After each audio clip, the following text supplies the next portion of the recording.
Operations Committee, and welcome this afternoon. We did all of our agenda items yesterday, and County Operations old and some new. and welcome. And our special call meeting, we only have two agenda items to discuss today. And I'm going to call our VREI, Keisha Smith, because I know we have an election today, don't we? And we pulled you from the election. I'm still working. Okay, you still working, okay. Okay, and so this is change order number 2, all commission districts. The contract, you can read the contract number, poll pad emergency for use by the Department of Voter Registration and Elections. This contract consists of providing no ink poll pads system certified by Georgia State Elections. This request seeks approval to increase contract funds and contract terms through August through December the 31st, 2026. Awarded to No Ink LLC, amount not to exceed $600,000. Okay, thank you. So No Ink is the sole source that the state procured for all of the county's purchases of the poll pads, poll books.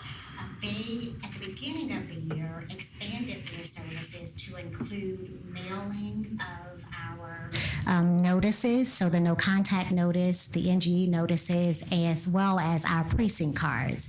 And so we typically pay for those mailings out of our postage, and we handle that ourselves. But since that became an option this year, we decided to utilize No Ink for both printing and mailing of those notices and precinct cards. And so what this request is to really just move money from our postage line item to the No Ink contract. So with that, we are asking for an increase that will cover the cost of all of the 600,000 voters that we communicate with, either through the no contact mailings or various mailings in the precinct card or the precinct cards. And so we have about 300,000, I think it was 240,000 in expenses this year, and we anticipate another 250 to 300,000 next year, which is why we're requesting the increase to 600,000. Okay, and that's the reason for the change order? Yes, ma'am. Because of the system, okay. Are there any questions? Okay, well, if there's no questions, is there a motion? I move to approve item 2025-1375. Second. All in favor? Aye. Motion approved. Thank you. Thank you. Okay, the next item is 23-1331, Commission Districts 1 and 6. Request for proposal number 22-500625, East Side Aviation Department on DeKalb Peachtree Airport for use by the DeKalb Peachtree Airport. Consists of the design, construction, and management of business directly related to aviation for corporate aviation, hangar developments on the east side of the airfield at PDK Airport. Recommended award to the sole proposal, Sky Harbor LLC. Estimated 50-year total revenue amount, $5,776,607,163. Yeah, $63. $211,270,337 estimated towards DeKalb County. Hello. Hey, good afternoon, Madam Chair and Commissioners. So as for this proposal, if you remember a couple weeks ago, we brought a presentation from HMMH, Harris Miller Miller and Hanson for our East Side Aviation Development Analysis. HMMH gave a presentation, and I know we had gotten some feedback that maybe we should trim down that presentation, make it a little bit more easy to understand, which we have done, and we've taken the opportunity to meet with a few of you over this last week, as well as answered some questions that have come through email. But I wanted to give an opportunity for HMMH to come back and represent that information to you and their findings from the analysis. And I have Jason Stoddard with HMMH here, and he would like to, we would like to have him brief you all again on the findings of that study. Okay. Great. Thank you. Thanks, Hunter, and thank you for the opportunity to come speak with you here today. So I know there was some confusion in the last presentation we gave, so we wanted to take all the superfluous slides and kind of show you exactly what we did in the study, alleviate any confusion, and please ask all the questions you have so we can make sure everybody walks away from this with a clear understanding of the study. Okay, do you all have copies of this? We do not have copies today. Okay, that'll be fine. Email it to me. You're going. Okay, so we've trimmed it down to three main parts of this presentation. It'll be our data sources, key findings, and then our conclusions. So the reposition analysis conducted, the two pieces of data that we used primarily for the study were the reposition analysis, which identified some previous flights that had been counted as repositions, and then the flight track and aircraft identification data, which comes straight from the NOM system at PDK, which is their noise and operations monitoring system. And what we tried to do with this data was find the flights that we would consider a reposition flight. A reposition flight needed 4 consecutive types of flights to be considered a reposition. That would be an inbound leg from a local airport to PDK, then a round trip outside the local area, and then a return leg to that original airport. So those 4 types of flights happening consecutively, we consider that a reposition flight.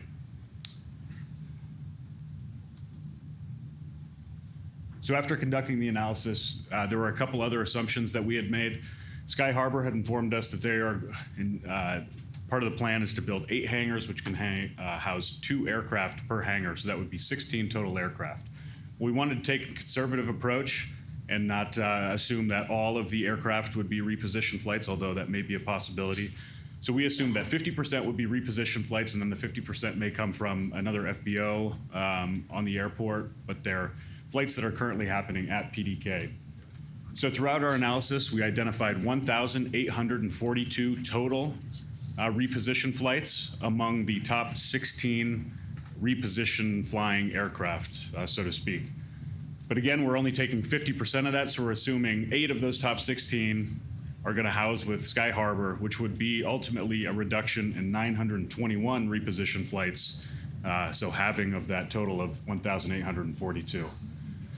So once we have all of that flight track information and the flight tracks between PDK and the local airports that they're going to, whether it's LZU, Fulton County, Falcon Field, we would take those flight tracks, we build these models, we put them into this design tool called AEDT, which is the FAA's Aviation Environmental Design Tool. And what that will do then is it will generate sort of the noise footprint of these operations. So when we found out when comparing the baseline, which would be how these reposition flights happen today as they're currently happening, when we compared that to, I'd say the proposed action, which would be a reduction of 921 flights, we found a 3 dB DNL day-night average sound level decrease, which is noticeable.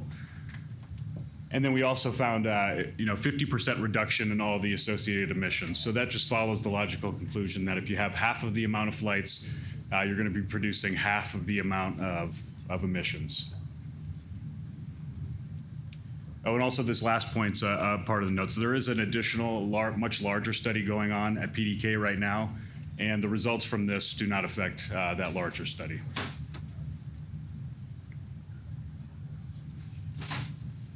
So in conclusion, there are a couple other points that I want to mention here. So this slide just reminded me. So one of the other things that we wanted to make sure to bring up to the commissioners here today would be the reduction in flights isn't just a reduction in a standard flight profile, which a standard flight profile for an aircraft departing PDK, they would be up and out of the airspace, no longer affecting the noise environment for the community within a number of miles after leaving PDK, leaving the PDK immediate area, or upon arriving. They wouldn't be a factor until they get pretty close to the airport. What's different here is these reposition flights, because they fly to these airports that are so close in the local region, they will never get up to a cruise altitude. So they will stay and they will transit across the local area at 2,000, 3,000 feet. Now what that means is that they are going to be impacting the noise environment on the ground through the duration of their flight. So when you remove one of these flights, you're removing a more impactful type of flight to the local community. So the elimination of those reposition flights, obviously it reduces fuel, it will reduce the emissions, and then will also reduce the noise. And I think that pretty much sums up the results of the study. It was a really straightforward study, and I'd be happy to answer anybody's questions that they may have right now. Okay, let me first start with my committee members. Commissioner Bowden, do you have any questions? I do, but I'm gathering my thoughts. Okay, are you ready Yeah. to answer? If you could go back to the second slide, the previous slide, Sure. just for clarity. Oh, Whoop. Sorry, hit it too many times. Yep. Okay. The third bullet point from the bottom, resulting in 3 decibels DNL, day-night average sound level, overall noise reduction for PDK. That's 3 decibels. Is there an equivalent to what that takes, what the current decibel is and what it takes it down to?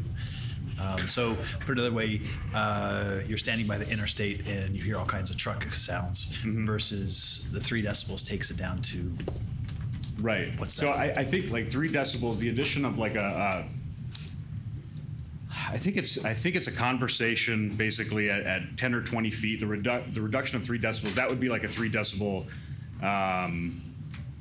sound event, if you will, that you'd be hearing. So the reduction, 3 decibels, it's not, you know, you're not reducing all the noise, but you're reducing it at a noticeable level, especially, you know, even when there's ambient noise in the area. Also, DNL measures more.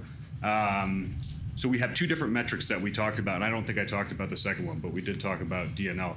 DNL sort of measures your long-term annoyance because it's a day-night average sound level. So basically it takes all of the noise events that happen over a 24-hour period with the penalty for those noise events. So the flights that we measured that happened between 10 p.m. and 6 a.m., there's an additional penalty because they impact, you know, the ambient noise is so much lower. Okay. So there's a penalty, a 10 decibel penalty added to those.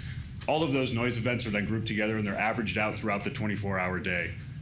So 3 decibels, you know, that could take you from being outside of, you know, sort of federal standards. I know that 65 decibels is, you know, the noise contour that you can't have any sensitive land uses within that. But yeah, so long way of answering your question. I think it's noticeable, but I don't have an exact sort of Analysis or Yeah. comparison there. Okay.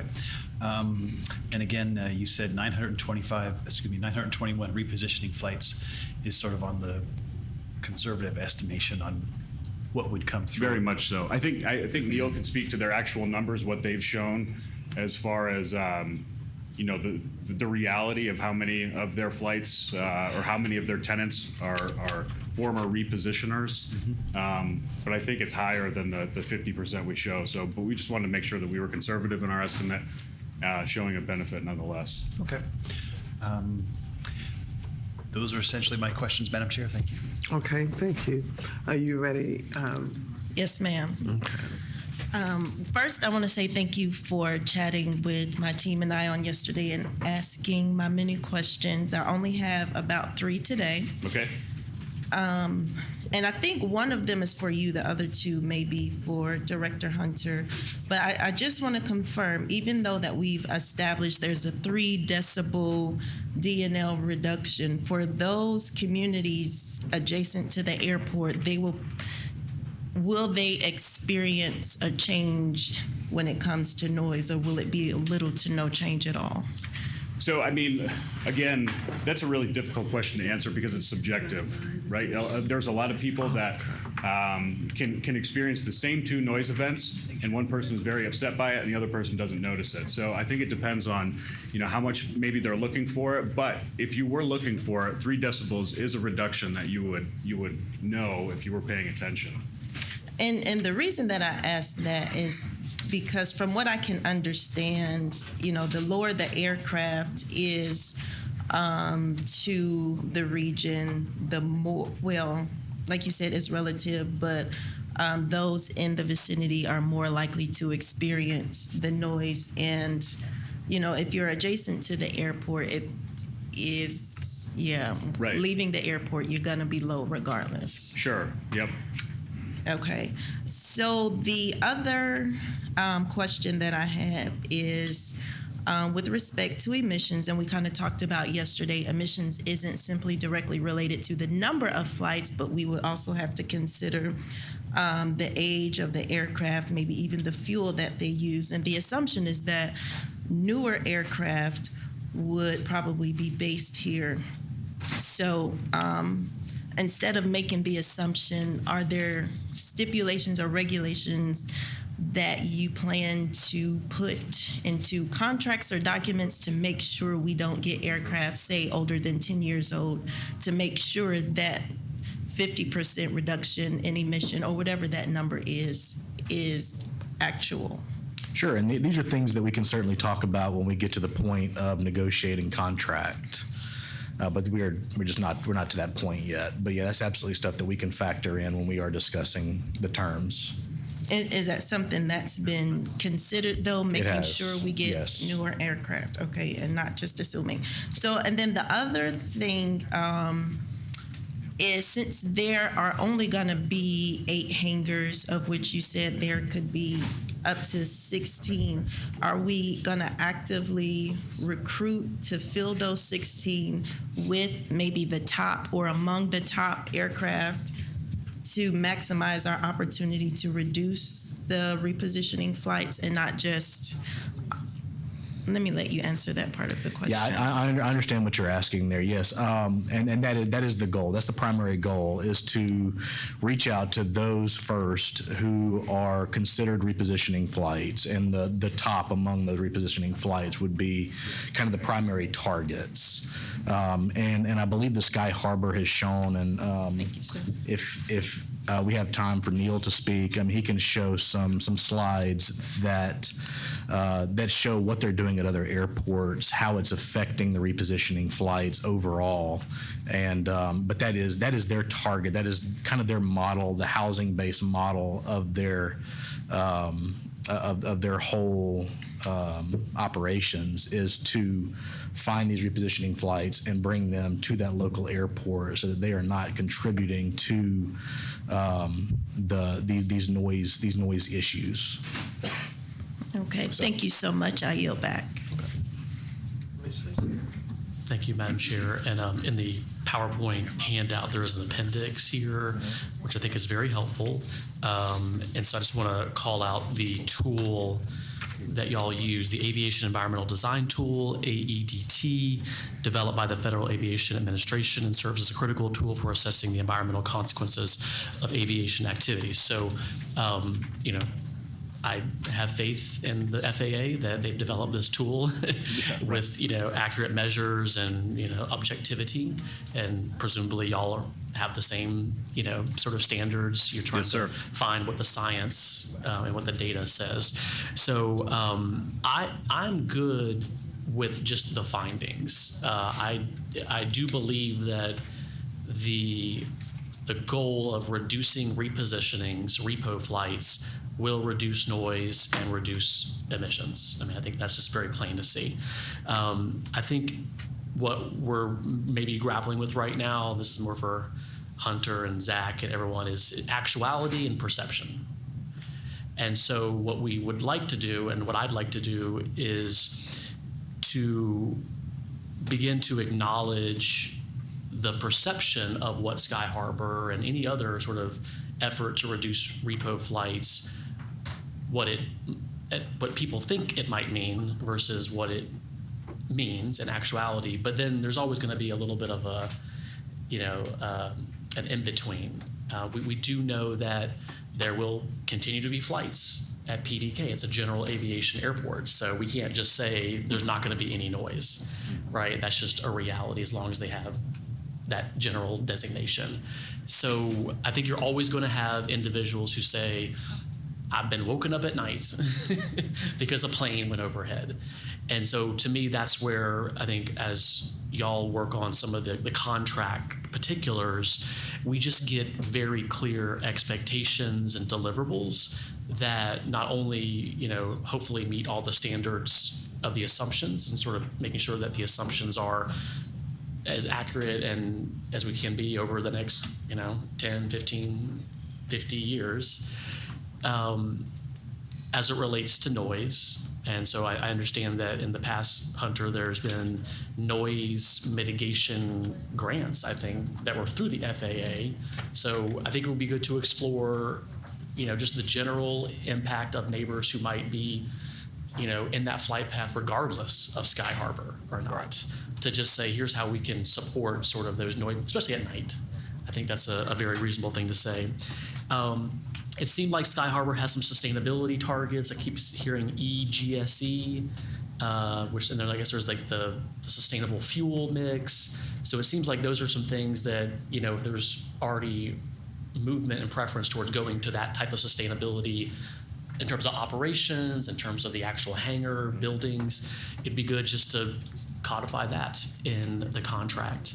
I do think the maps, and this is on one of the pages where you have sort of the kind of the cone of impact. I think that would be good just to have available on a GIS map. I think it'd be really great if someone could just zoom into their house and say, actually, I'm not even near the cone, right? As opposed to assuming they might be near the cone. So I think getting that map would just be good for public education. We have the Airport Advisory Board. So, if the Airport Advisory Board through your, quarterly, is it quarterly or is it? It's monthly. It's monthly. So just, on a quarterly basis, if there was a specific Sky Harbor update, and how things are going, that just makes it more transparent so that things moving forward, if they do move forward, all of those contractual or sort of assumptions can be, checked. And, just making sure that, I'm not going to be here for 50 years. So in 25 years from now, are we making sure that we're still following everything? The only other thing I think you addressed this, Hunter, but it would be good just to kind of get more clarity on it. So there is this idea that private jets can be rented, rented for the day or the weekend or something. So I think when y'all are talking about the highest repo flight, and I guess they're either maybe corporate jets or they're owned by some entity or some person, if they're the ones that are flying in and out, and you capture those, just getting clarity on whether the result will truly just be they'll just use it less in the sense of there'll be 2 instead of 4, versus, now that I'm here, now my jet is on the market and anyone can rent it for the day or the weekend, because I know that's a thing, but it sounds like that's not necessarily Sky Harbor's thing. So if that's not their thing, if there's a way to say that's part of the contract. So I think that what Commissioner Bolton was getting at is right. So if we have here sort of the most flights that are coming in and out that are producing emissions, producing noise, if we can reduce those, then great. I mean, if we can get 50%, if we can get 100%, even better, right? I know the 50% was conservative. Yes, sir. I mean, in theory, 16 planes that are doing repos, hundreds of times, thousands of times a year. Sky Harbor actually has a campus. We saw on some slides that we shared with some of the commissioners yesterday, where Sky Harbor does have a campus where they have 100% of their clientele is repositioned. Yep. Wonderful. And then because Commissioner Patrick has been leading on this, I think, he made a good point about, what are the community benefits? So the noise mitigation program, if there was some way to have sort of dedicated funding, as we invest in the airport, hopefully improve capital improvements and operations, let's have some community benefits as part of that. Environmental health, obviously that kind of is the other aspect of it. There's noise and then there's emissions. So if noise is the issue, let's provide noise mitigation strategies for the community. If there's health or emissions inspection, issues, it's environment and health.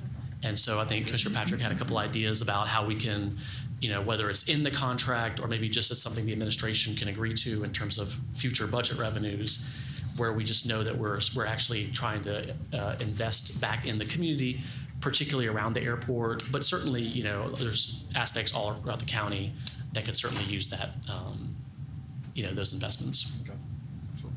And I didn't really ask a question. I just said a bunch of things. That's where I'm at on the issue. So looking forward to more details, hopefully, from the administration on those issues. Thank you. Okay. I think Commissioner Patrick. Madam Presiding Officer, unless there's any other conversation, I'm prepared to make a motion. Okay. And if I may, before the motion, what we would request is a do pass from this committee with an anticipated vote date for the full board. I think the 18th, is it? Or 17th or 18th, whatever the next meeting is after next Tuesday, to give ample time for a town hall meeting. Okay.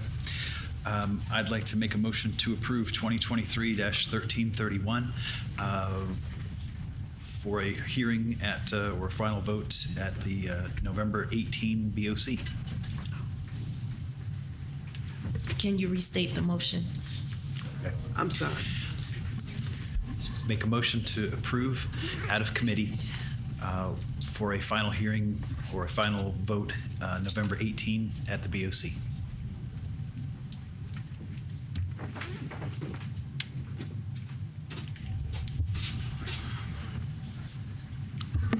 Second. Okay. I have a quick question. So is it possible in that motion, Commissioner Patrick, that you could ask the administration to provide details of what might be in an eventual contract? Because I think what we're approving is the request for proposal, but we're not approving the contract. Correct. So it would just be good if there was some indication of here's where we're going. Yes. In a future. I guess we'd have to approve the contract eventually next. You'll approve the award, and so ultimately we would initiate and negotiate the contract. I don't know if that would come back. So if you would like us to bring back prior to the 18th a general statement of work or statement of the contract, we would probably be able to do that with an emphasis added on some of the community benefits and things like that. I think that's doable by the 18th. That work? Yeah. Add it to your motion. Okay. I'm good with that. So Okay. Okay, we have a motion. You want to restate your motion? Or so move it. so moved. Yeah, what's next? Okay. Yeah. All in favor? Aye. All opposed? Okay. Okay, it passes. Thank you.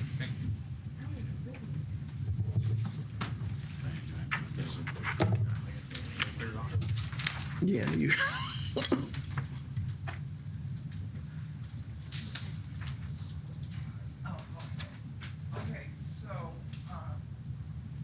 So we have an item that was left off of the agenda, and that item is 25-1398, all commission districts, contract numbers 20000028, 20000024, and 200029.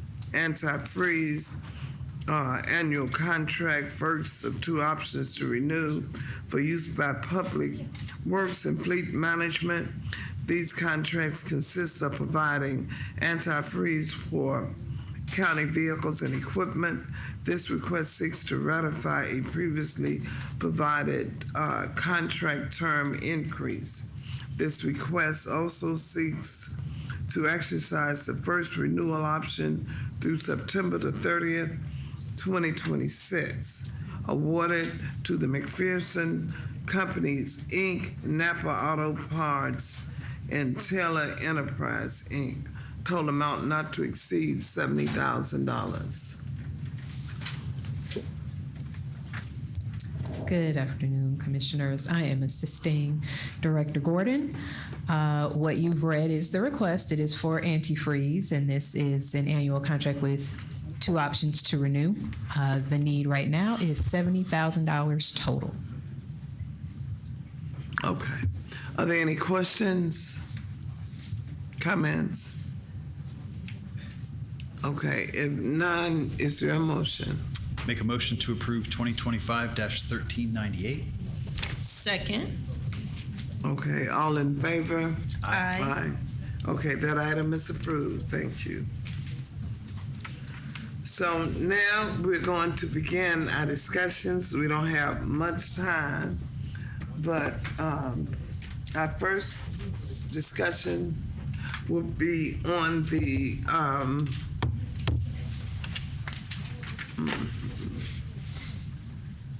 standing procedure rules.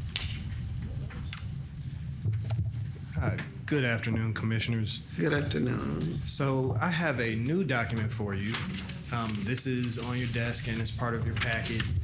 This is the items for discussion in the Ops Committee for standing procedural rules, but it has been updated with Commissioner Shakira Johnson's recommendations. Next one. There are 21 items on this list, and there are maybe 3 or 4 that all have consensus from commissioners, and the rest would require some discussion between commissioners. Can you let us know which ones have consensus? Yes, ma'am. Hold on one second.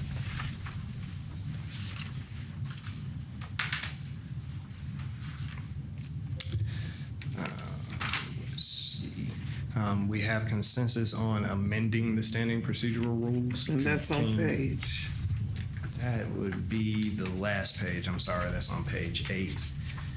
Page 8.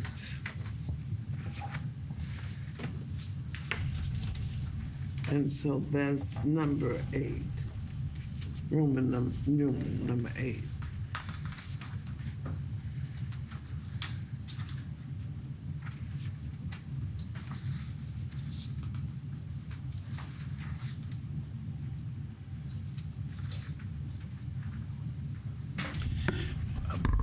Madam Chair, if I may ask a question. John, so I guess 6 of us said stick with 5 votes to make amendments. And then there was 1 recommendation for 4? Yes, sir. Okay. All right. Thank you. Okay, so this is consent, huh? Okay, so there's no discussion on 8 amendment. That goes to consent.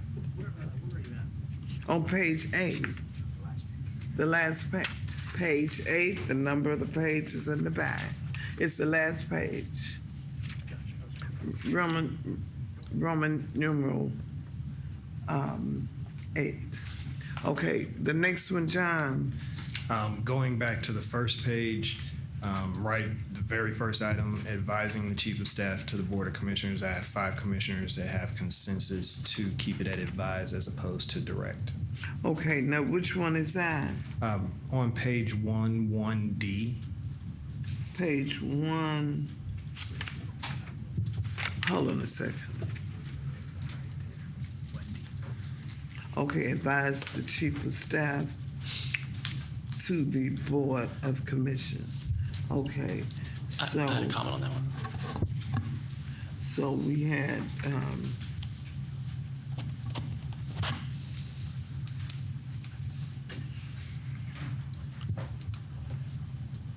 okay, so that'll go to consent. I got one comment. Okay. Yes, thank you, Madam Chair. I'm good with just keeping it at advise. I think the whole advise versus direct thing was more just trying to clarify sort of the kind of the order of operations. So if the commission votes for presiding officer, I guess the expectation is the presiding officer will work with chief of staff on, sort of a collaborative basis, but it kind of funnels up to the PO in sort of like just the operational like needs or desires. Right. But it doesn't necessarily preclude any individual commissioner to go to the chief of staff and say, No. hey, I need something or this or that. So No, it so the advise is designed for practicality perspective, I guess. Right. Is that everyone's understanding? And that's consent. I mean, that's because No. we've already consented to it. Okay, I just want to make sure that we are clear when we say advise Right. what we expect out of that. Yeah. Okay. Advise rather than direct. Yes. I advise Ted. Can I direct Ted? Okay. Well, I'll just point out that Okay. you can. I mean, the words matter. Yeah. So I think all that really means is whoever the presiding officer is and the Right. chief of staff, they just need to make sure all 7 of us know what's going on and feel heard or that way it's not like. Well, the presiding officer is the presiding officer, and we vote for the presiding officer. That does not preclude us from having conversation with the chief of staff, but it does, I would think, include the presiding officer advising us some things from the chief of staff, and if we need clarification from the chief of staff, we can go to the chief of staff. Is that your understanding? Yes, that sounds good. Okay. Thank you. And commissioners, I did just want to make the point, that was the original language, so we can just drop this one from the considerations. Okay. And the same with the amendment, so that was the original language for Okay. 5-0, so it doesn't, But okay. yeah, there's no. Okay, need you to can change. drop it, but it's good to discuss it so that Yes, we can, ma'am. yeah. Yes, ma'am. And then Okay. there was one other item. There were no other suggestions on page 3, number 8, Night Committee of the Whole. It was a simple change from shall to may. Okay, There and were- which one is that now? Page 3, number 8, Night Committee of the Whole meetings. Night. Page 3.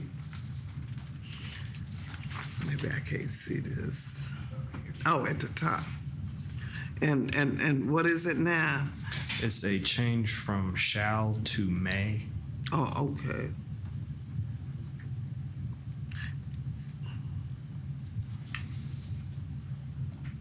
These meetings will be held. Okay, from what I'm saying, these meetings will be held.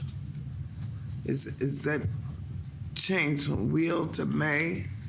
In the first sentence, it's the Board of Commissioners shall allow 3 meetings, and the proposal is to change that to may allow 3 meetings. Okay, and the majority of the commissioners said may. Commissioners did not have any disagreeing advice on this, so I felt that might have been something that you all could easily address. Oh, okay. Yeah, it does.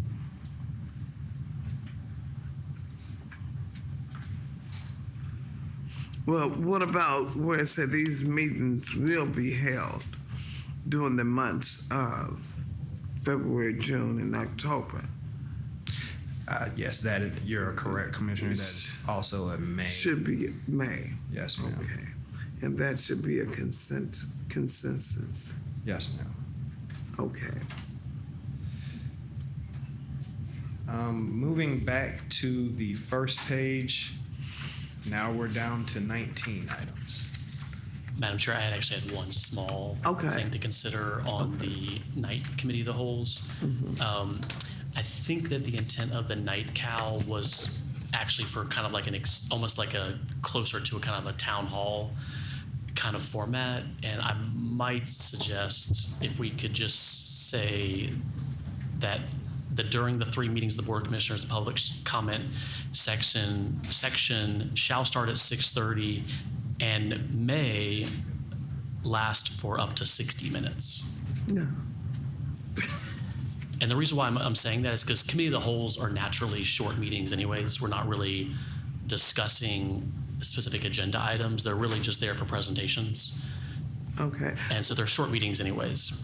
Well, I think that that's something It's a that may. would It's a need may. to be discussed But I'll just throw it out there. because we're adding, remember that we're adding comments to the committee of the whole. We don't have comments at the committee of the whole. So we have comments at our Board of Commission meetings. And so we're adding comments to the committee of the whole. And so therefore, I would think 30 minutes, and we're going all across town at night. That may be good for you because you say you under 40. I'm over 40. You know, but for us that have to go across, we need to get back. You know, okay, so 30 minutes is fine. Okay. If I may throw a suggestion out. No, 30 minutes.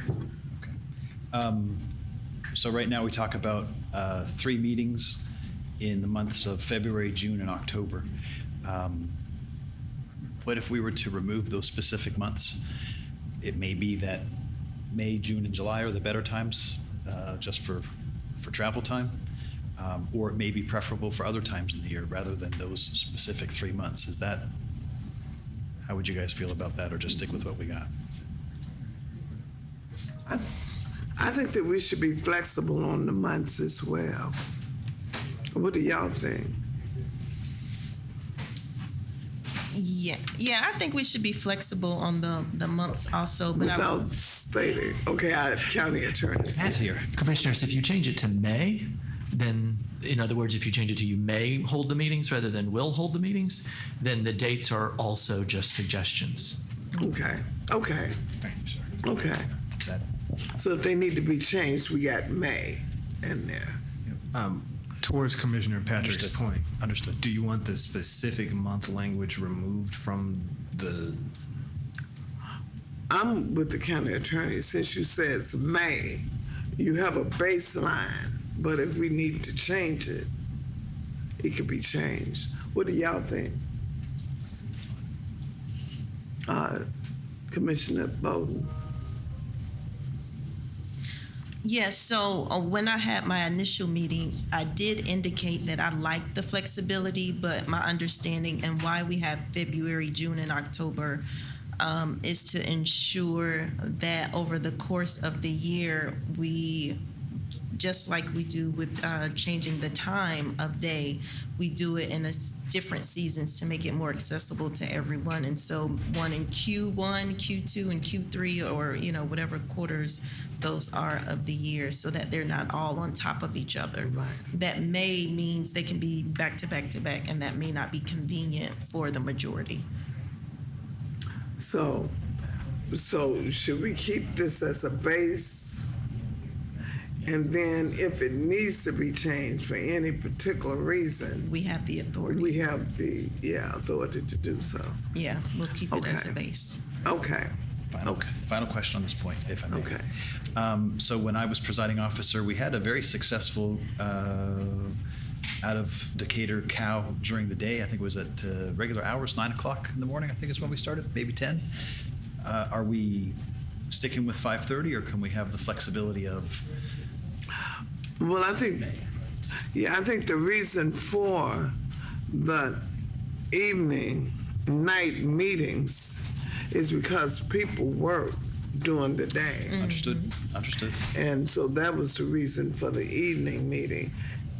If I work during the day, I'm probably at work at 9 o'clock, Yes, ma'am. 9 a.m. If I may, Commissioners, I originally drafted that night cow legislation, and that was the intent, to ensure that we were both spread out throughout the year, throughout the county, and allowing for a time that would allow more citizens to come. John? Yes, sir. Okay, so we on consensus with that one. Yes, ma'am. Thank you. Going back to the first page, number 2, Deputy Presiding Officer. For this item, I have suggested language change and 2 requests to revert to the original language. Say that again. I have a suggested language change from 1 commissioner, and then I have 2 commissioners requesting that we revert to the original language.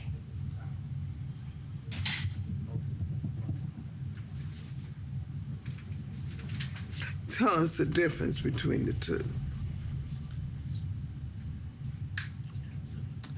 The second statement, or the suggested from Commissioner Long Spears, speaks to how to control the floor and seating the gavel for any portion of the COW or BOC meeting. This is a language addition from the original language. It's about one sentence, about a sentence worth of addition. The specific language is the deputy presiding officer shall conduct all duties of the presiding officer in their absence or in the event control of the floor is ceded and the gavel is passed for a portion of any COW or BOC meeting. If a vacancy occurs in the position of the presiding officer, the deputy presiding officer will assume the duties of the presiding officer until the election of the presiding officer. So your new language would be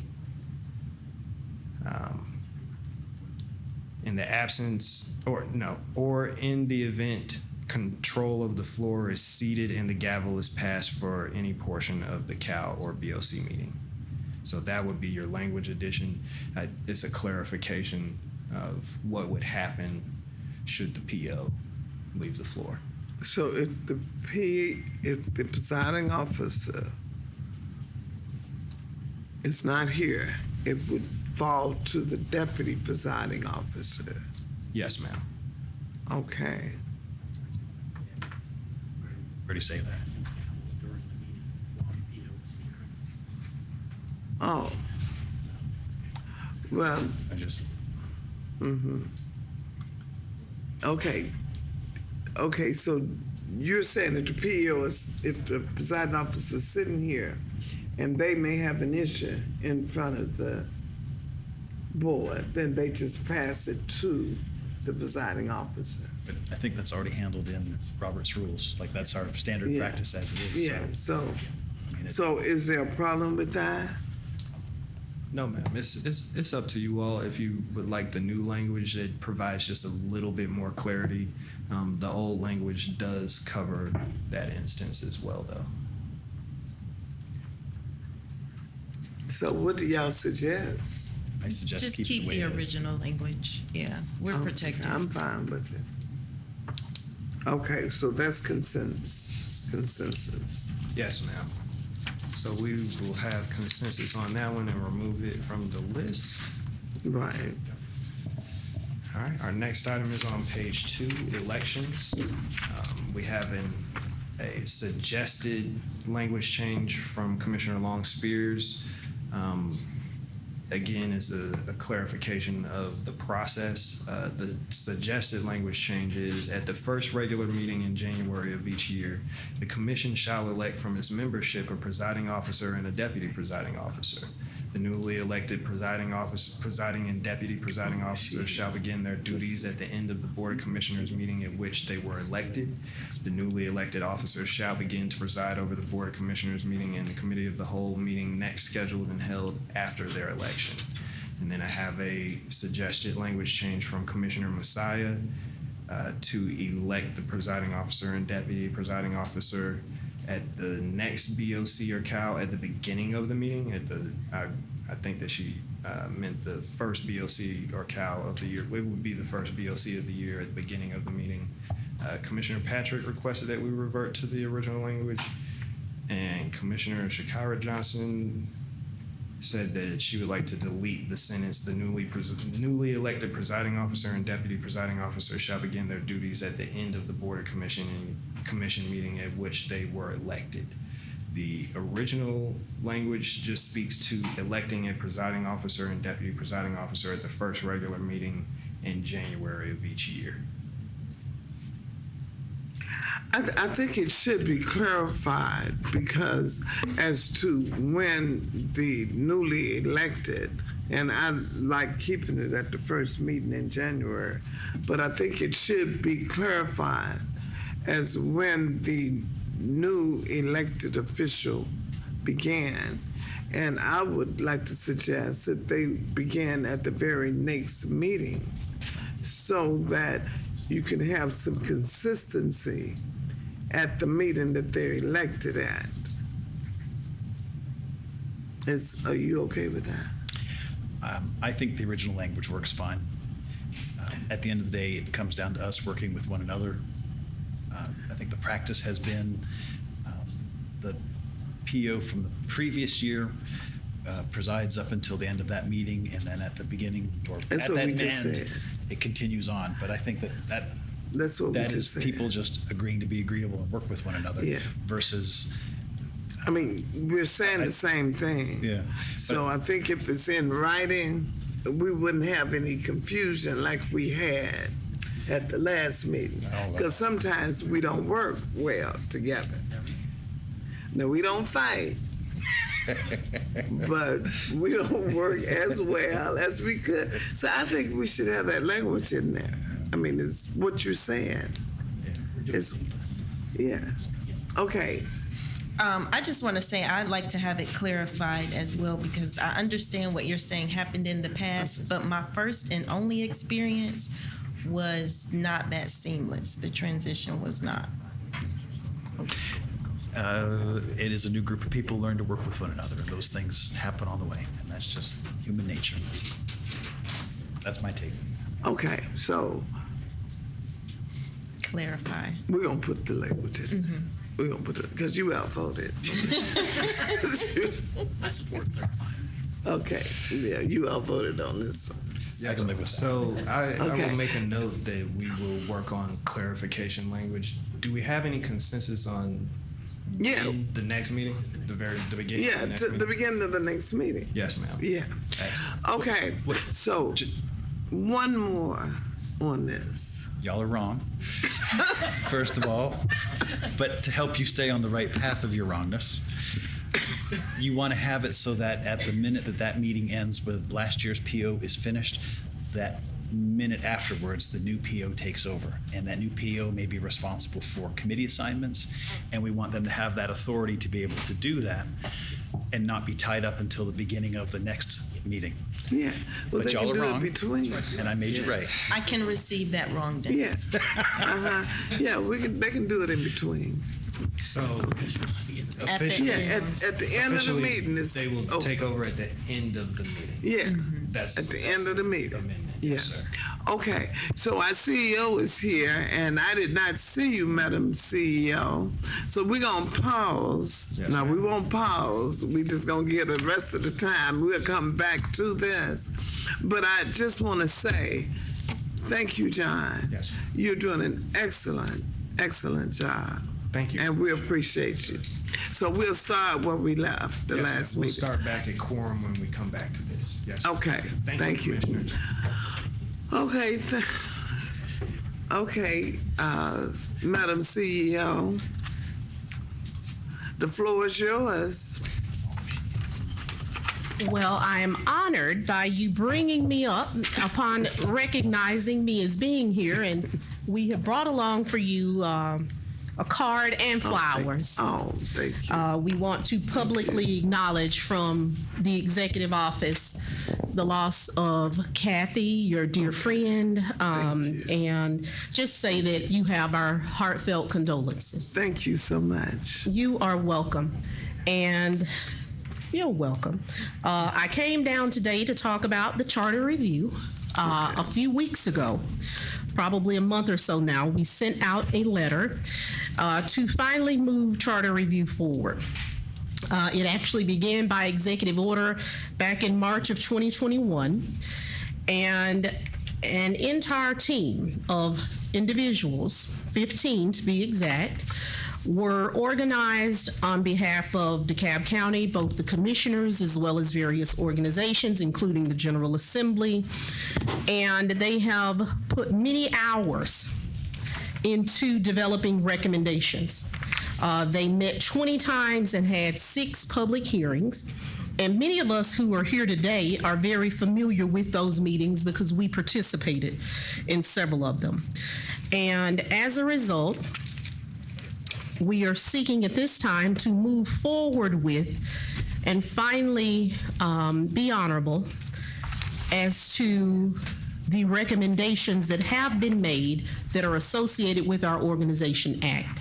So with that said, this is a teachable moment. We're talking about the Charter Review Commission. However, the decisions and the recommendations that have been made by the Charter Review Commission would be adopted as a part of our Organization Act. So the report was actually delivered back in January of 2024, last year. And I'm going to walk through briskly many of those recommendations, and I will share with you the thoughts that I have. After qualifying, of course, I was taken away from the process, and we did not pick it up after those recommendations were brought to us. In terms of the budget, we're already moving in that direction. It would change the annual budget submission to October 1st. Because what we found is for several years, many of you who've sat here with us, we've gone year over year and we're moving into a new year and we haven't completed the budget. Yeah, So if we start in October, we should be fine. It's my expectation that each and every year, by the top of the year, we will have adopted a budget. I don't think that's hard, and I do think that's decent and in order. In terms of purchasing, most of us who are members of the governing authority are keenly aware that our current procurement policy was adopted in 2014, and there has been no change since that time. I'm proud to say that I approved at the top of the year $290,600 to retain the National Institute of Government Procurement, NIGP, to move forward with an update and a review of our current procurement policies. So that is already in works. Various departments are being contacted and engaged to come up with best practices. And also, just for the sake of clarity, I want to go over what NIGP, the National Institute of Government Procurement, will be doing. They will be creating policy and process review and recommendations, benchmarking.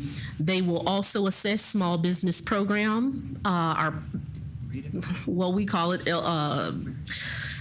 LSBE, local small business enterprise. Also, they'll look at policy and procurement development. Also, one of the things that I've been very concerned about is our vendors and how they are selected, because in some instances we have consultants that work for us that consult with multiple other jurisdictions. And sometimes those jurisdictions, yes ma'am. Could you tell us what sections you're speaking on when you... Right now I am under the procurement area, and I'm not sure if you all have the PowerPoint, but... Yeah, we do. Yes, so if you will look under purchasing, Nope. on page 4. No, we have this. Oh, Section 20. section 20. Section 20, okay. I have here what's called Cliff Notes, and I'll send these to everybody because these work really, really well. This was the actual formal presentation that was given to us by the Charter Review Commission last year in January when they came before us. And they were really great. They made it really simple to understand where they were. So right now I'm talking about the purchasing and indicating that at the top of the year, even independent of what they have suggested, because the Charter Review Commission did recommend that it's time for us to update our purchasing and procurement policies. And as I was saying, we have found that, over the years, there are consultants that consult with us and multiple other cities. And it becomes difficult, not from the Book of Lorraine, but somewhere between Genesis and Revelations, for no man can worship two gods, or he'll love the one and hate the other. We have annexations going on and hey, that's just a part of the business.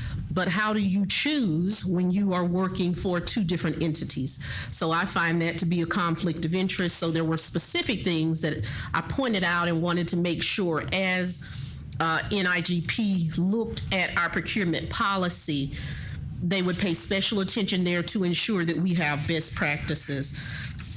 Also, recommendations for proposed future state policy and procedure changes, as well as customer service level review. And that's section. Yeah, it's still section 20. Now, I'm now walking through, I'm a walking wealth of paper. A separate document that was given to you all by the procurement department around March is when they had their presentation that walked you through the fact that we were beginning the procurement review process. So I'll send you all these documents separately just to make sure everyone has everything that I have in my little folder. Okay.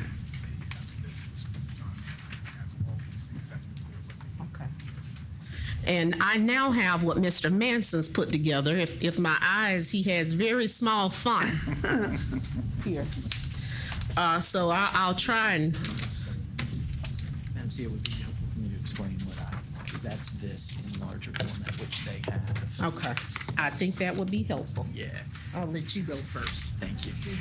So, Commissioners, this document that you all were provided by Mr. Manson yesterday, let me explain this because I think this will help you track the conversation and track the recommended changes.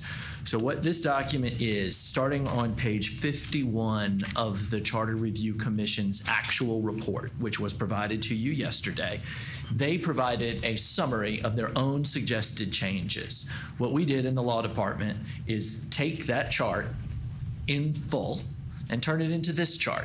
It has one additional column, which is home rule. One of the questions that you all asked and that the CEO asked of the law department is which of these changes can be made at the local level and which of these changes require action at the legislature. So if you see a yes in this final column, that means that the change doesn't affect method of election or powers and can potentially be made at the local level. If you see a no, that means legislative action is required to make the change. But that column aside, what this document is a section by section summary as prepared by the Charter Review Commission of the recommended changes contained in their 100-page report, okay? So this is a great summary document. I will note that the very first column where it gives section numbers, they did suggest renumbering some of the sections. Currently purchasing is 18. In their list, purchasing is 20, for example. So just be cognizant as you read it that the numbers don't necessarily track the current org act. But again, they've put a blurb as to what language they would suggest, how they voted on it, and then we've added the column yes or no, whether it's something you all may be able to do yourselves or whether it will require legislative action. So as you are looking through those changes and considering for yourselves, what to support and what to move forward, this document is a great cheat sheet.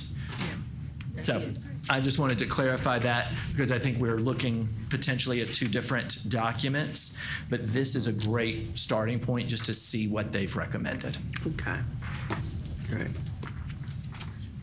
And thank you so much because I did not receive this wonderful cheat sheet. However, it makes good sense because it gives you clarity on, of course, what we have the ability to change and what would need to go to the delegation in order to move forward. So I was literally just sort of walking through the items that are listed within the document that you've been given. And rather than walk through them all, I will just share, there's about 2 or 3 areas that, I just wanted to make a comment, and I'll put these in writing.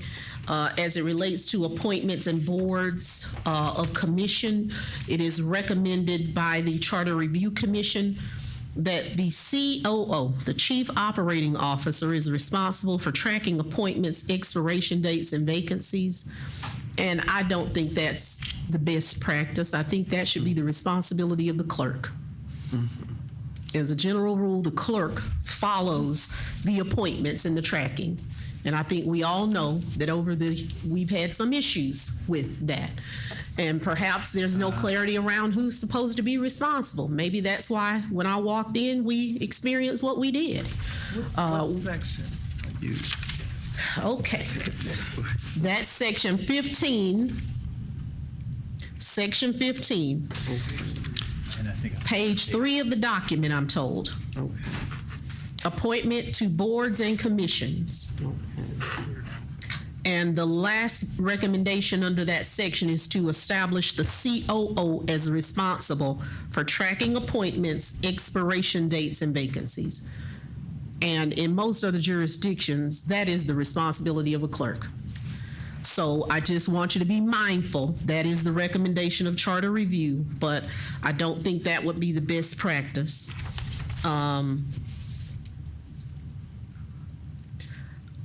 Under key recommendations, governance issues, what section is that, someone? Governance issues, if you'll find that in what Mr. Manson had provided.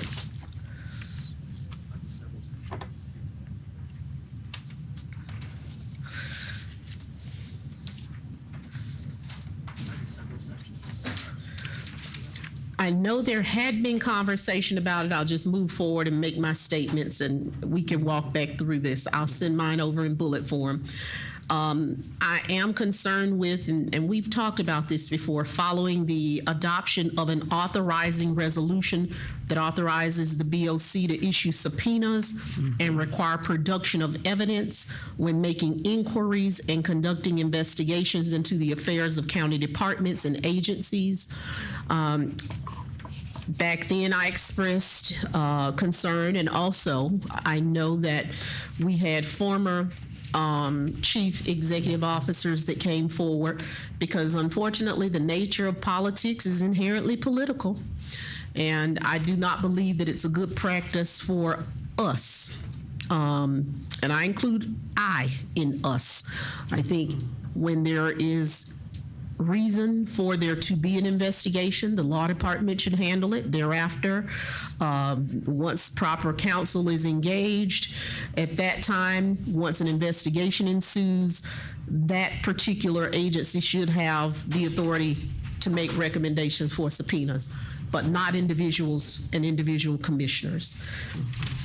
And that is in section 9, page 2. Section 9, page 2. And now the next, I had a question under that section as well. And on this bullet, it says calls for a BOC resolution whenever the CEO changes, consolidates, or abolishes departments, agencies, or offices, or creates new ones. I will leave that up to you guys, but I don't think that's necessary. I think that's an additional layer. Thank you. So that's section 14, thank you, Commissioner Terry, calls for a BOC resolution. I don't think a resolution is necessary for us to make the necessary changes, because even now we are reviewing outdated lists of committees that need to be abolished, and we will just make formal recommendation to the Board of Commissioners. But I don't think that's anything that's life-altering, regardless of how it's handled. Also, I think this is a blue law, eliminates the CEO's voting right to break a tie at BOC meetings. That just needs to be removed, because long gone are the days when the CEO sits amongst the Board of Commissioners. So this is what is considered a blue law for our attorneys that know, like tying an alligator to a fire hydrant is against the law. You don't have to say it. That's, doesn't make sense. So I'm in. Got a question, Madam Chair, if I may. Yeah. Okay. Wait a minute. She had a question first. Okay. Commissioner Bolton. I had a question just on the way we're reading this document that you just explained to us. Where it shows the votes, how do they correspond with the bullet points? And this is for legal, I'm sorry. Because I can see that in some places there might be multiple votes, but one bullet point, or it looks like only one suggestion. So what are the multiple votes for?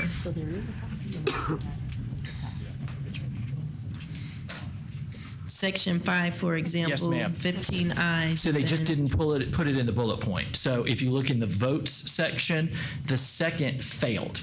So section 5 changes that are shown here to the right, to the left of the bullet point, those got 15 ayes. But below, they've included one that failed. Amendment to change the form to county manager. That failed. It got 7 yeses and 8 nos. Why they chose to include it, I cannot tell you. But we chose not to edit their recommendations, but simply transfer them to a new form and add our column. So in most cases, if there's, like, look down to 6, if there's 3 bullet points, there's 3 answers as to yes or no for home rule. But again, what I would interpret this to mean, if they only have, like in section 615 ayes, that all 3 of those got unanimous approval. But again, this is a cut and paste of their recommendations with our addition of the home rule answer. But that's how I interpret it, Commissioner. Do you need this? Would this be helpful to you? Well, if I plan to see it, thank you. All right, thank you, sir. I yield back. Okay. All right. Madam CEO, just for clarity, under section 14, powers and duties of the chief executive, I think it's the second to the bottom bullet point, the CEO's power to create, change, consolidate, or abolish department, agencies, or offices is subject to BOC approval via resolution. How did you want that removed, or how did you want to approach that one? Honestly, I'll leave it at your discretion. Okay. As far as I'm concerned, when it comes to departments, I am making some recommendation that some committees are abolished. Also, with us moving forward with the Arts Council, we would change the name of Parks, Recreation, and Cultural Affairs, because that's why I think it failed. It was stuck in Parks and Recreation. Mm-hmm. So it should be Parks and Recreation. It's Parks and Recreation. Arts and Cultural Affairs will be a different division. Okay. So I would simply put forward to the Board of Commissioners a document for that change. Okay. But with this, it creates a little bit of a layer, but I honestly could go either way, whatever the Board of Commissioners believes would be the best practice there.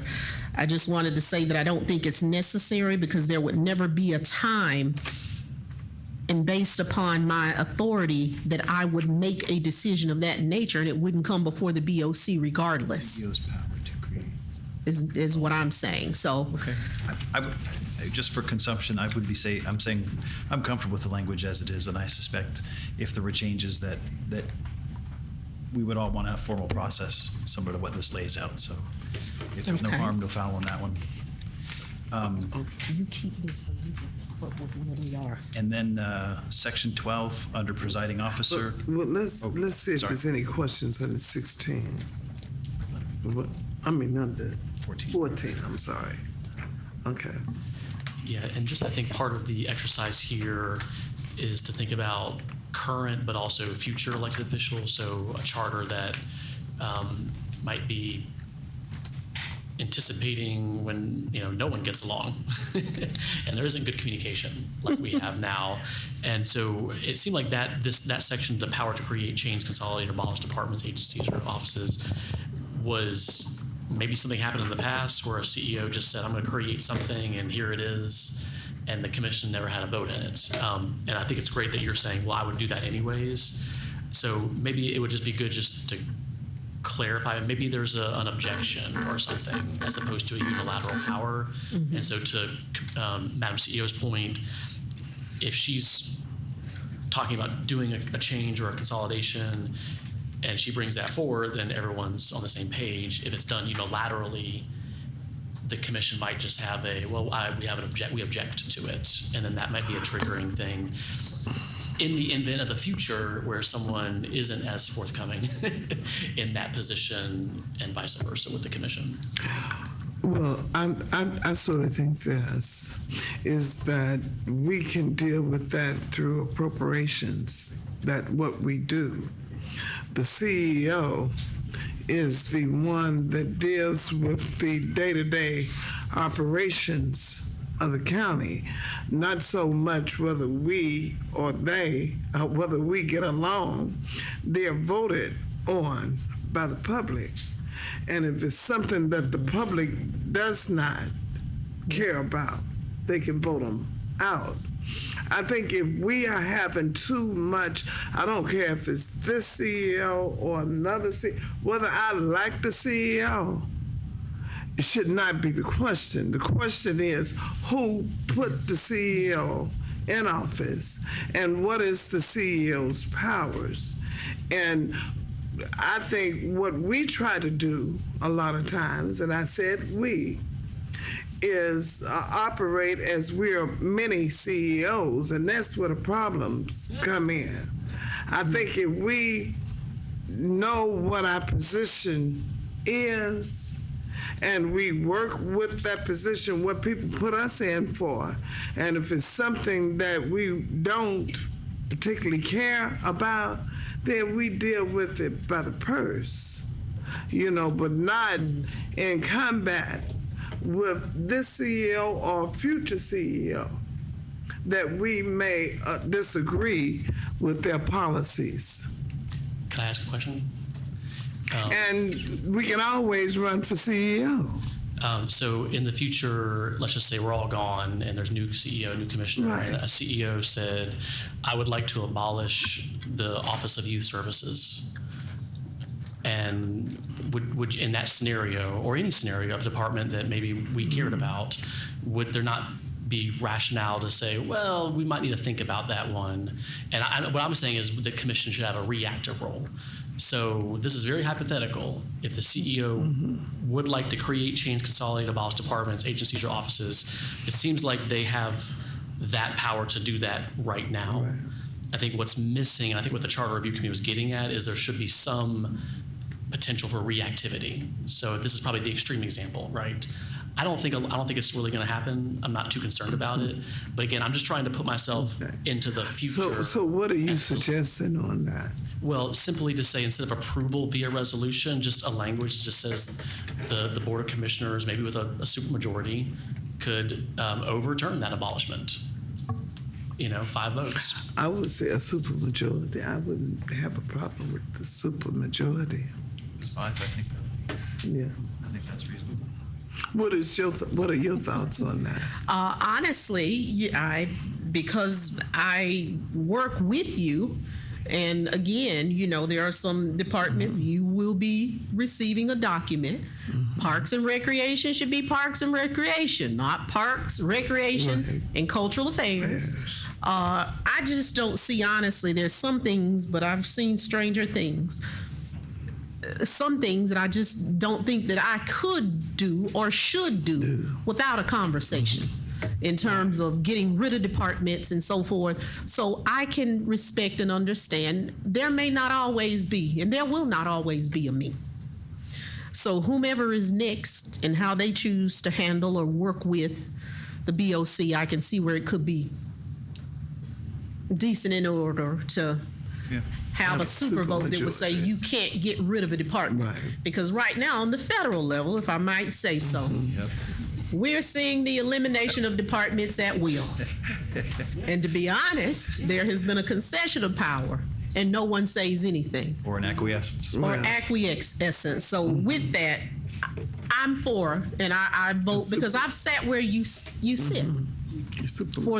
For a majority vote saying, okay, don't get rid of that department. Let's have a conversation. Well, supermajority, not just a majority of vote. Okay. Yeah, I would go with the supermajority. Okay. Yeah. I just want to point out that's the perfect example as you think about changes. That may sound innocuous. That is a change in power and would require a referendum. Just to be clear, as you think about these changes, not to encourage or discourage, but as you think about it, even something as minor as proposed approved versus proposed overruled, that's a change in power and would likely require a referendum. Okay. Forgot about that point. Okay, and I'm inching in Earth's time. And I will and I'll say two more things and I'm done. Okay. There was something that I found. We got one other question. One more question. I apologize. Okay.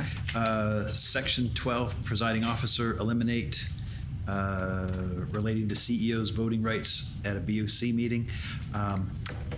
I have seen situations in previous roles where the mayor or the executive does need to step in and do that. And so I would be hesitant to take that away. I do agree because COO Williams whispered in my ear that is a real possibility. Yeah. So again, especially if we have 6 commissioners. If we're down a commissioner, some medical issue pops up with one of us, the government should not be paralyzed, in my opinion. So. Understood and agree. And since we're moving into another committee, also under communication and open records adds the requirement that many documents, well, I don't know what many means, that's ambiguous, but at the top of the year, we'll be unveiling our new website. What section, Madam CEO? What section? Look at their paper. Yeah, so we have 27 and 28, page 5. Page 5, 27 and 28.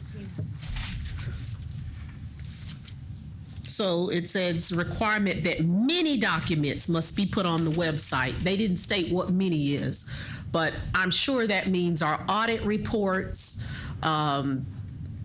also policies and procedures for departments. So we can revisit that at the top of the year, but I just wanted to point out many was ambiguous. So we need to identify. And then also I'm fine with the dozens of corrections to conform to state law, and also pay careful attention under state law compliance recommendations, conforms provisions to state law regarding creation of vacancies in office when a commissioner or CEO qualifies. And that's page 1, section 6, for other elective offices, because I encountered, that there was ambiguity when I qualified to run. So I think we do need to address that so that whatever the policy is, it is not on a case-by-case basis, but it's just written in law that if I leave, my team leaves, or if the Board of Commissioners votes, whatever it is, I think it should be addressed with this legislation or with the updates to the charter. Right. And then the items that were recommended but did not have votes to pass, including the changing of our county government structure, changing BOC structure and size. There was a movement at one point to get rid of super districts. That didn't pass. So that was good. Term limits for county commissioners. I'm sure that makes everyone happy. No such thing there. Elimination of CEO's veto power did not pass, and that's it. I mean, honestly, I take no issue with the recommendations. I'd say 98%, with the exception of what I've said. Okay, thank you, Madam CEO. Okay, and thank you. We have one comment, and we're going to close it out. And John, we're going to come back with the, we have our rules, we have our, we have our procedure rules, and we have our charter review. We're going to have to come back. I'm sorry, on 11:18. And so just a quick question and then a comment. So for the sections that there is consensus on that are home rule, are we going to put those aside and just take care of those on our own? And then any that might be an actual referendum or legislation change, we'll put that into a separate track. what we would suggest, not our decision, but what we would suggest in law is that we identify all the changes that you all want to recommend, and then maybe take a look at that point, because what we want to, of course, make sure we do is avoid unintended consequences, right? And one of the concerns with us enacting a portion and then sending a portion to the state is we can't be sure what they're going to do, or if there's a referendum necessary, where that referendum would land. So we would be hesitant to advise that you make some level of changes now, anticipating that there might be a vote with other changes coming down the road. It would make more sense to us to do it once. And once the, in other words, send everything to the legislature, even if it's within your power, get one cohesive document that would then go out to referendum, assuming there are changes that would require a vote, which it sounds like they would be. Okay. Then just one other procedural note while I'm up here. What you were provided yesterday in terms of this walk-on, it anticipates 2 attachments, an attachment A, which is the full charter review recommendation, and then an attachment B that actually reflects the will of the board, whether it be 100% of those recommendations, 90% of those recommendations, or 10% of those recommendations. It contemplates a document that would be developed based on the consensus of this body. Okay, and Madam Chair, the only other thing I wanted to ask that we include in our potential recommendations is I would like to ask for the deletion of part-time from commissioners in the Organizational Act. And you did ask us to look at that, sir, and I don't believe that would be a change in power, but it also would not carry with it any automatic changes in salary or anything of that nature. Right, and I think that's a suggestion that should be made. Because, and I would think that would have to be statewide as well, because we're part-time commissioners. Now, if you choose to work full-time, that's what I'm saying. I have a full-time legal job, and I have accommodated my schedule to work on the Board of Commissions. When I ran for a county commission, and my husband was a county commissioner, and I knew county commissioners, it was part-time. And so, you can work anything full-time if you so desire. But at this point, we're part-time commissioners. We getting paid. When I came on, we got maybe $30,000 a year. We're up at $70,000 a year. And so how you utilize your time is up to you. But when you had the voters, when the people voted for you, they voted for part-time commissioners. And if you can't be a part-time commissioner, that's something that the voters should decide. And so with that, can I get a motion to adjourn? No, we finna adjourn this. Motion to adjourn. Okay. Yeah, we're gonna adjourn. Second. Because this is a part-time job. Well, then tell your voters that. Aye. Oh, aye. All in favor? Aye. It's about future commissioners. We'll convene for ERPS in 5 minutes, so that's 2:50.